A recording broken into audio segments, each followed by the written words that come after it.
The Deputy Speaker of Parliament, Thomas Tayebwa, also the President of the Organization of African, Caribbean and Pacific States and co-president of the Joint Parliamentary Assembly, has criticized a decision by the European Parliament to pass a resolution against Uganda's elections and summon Uganda's ambassador following the general elections in January. Foreign policy matters globally are a preserve of the executive.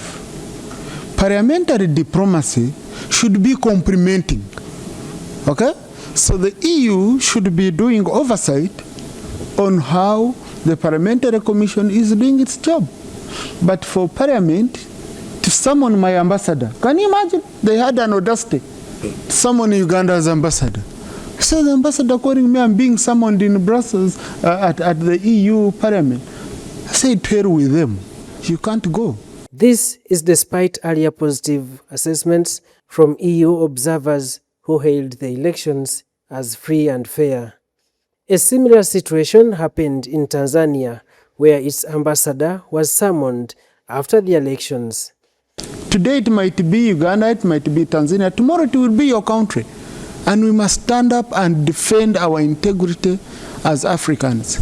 If we are having issues among ourselves, we should sit in-house and we address our issues as a continent. We don't need big brother kind of syndrome.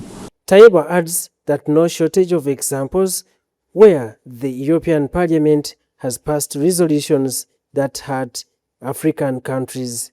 He said the European Parliament passed a resolution in 2022 to halt the construction of the East African crude oil pipeline. This was opposed and later rescinded during a meeting of the Organization of African, Caribbean and Pacific States in Maputo. So we managed to achieve together, and that's how Total is moving on with the projects in the region.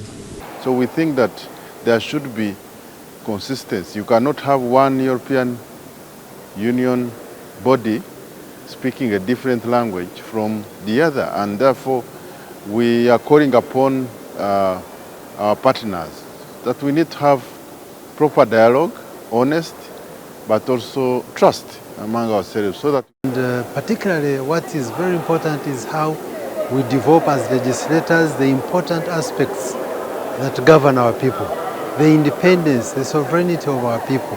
Deputy Speaker Thomas Tayebwa urged African legislators to strengthen their approach to negotiations by identifying a clear shared priorities that can unite the continent.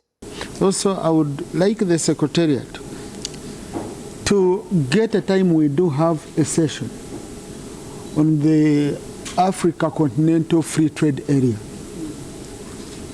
Okay, it is very, very critical. As we discuss the Samoa Agreement, we also need to look at the FCFTA. Climate financing emerged as another critical issue, with lawmakers questioning the gap between international pledges and the actual disbursement of funds to African countries. Daniel Mugoya, UBC News.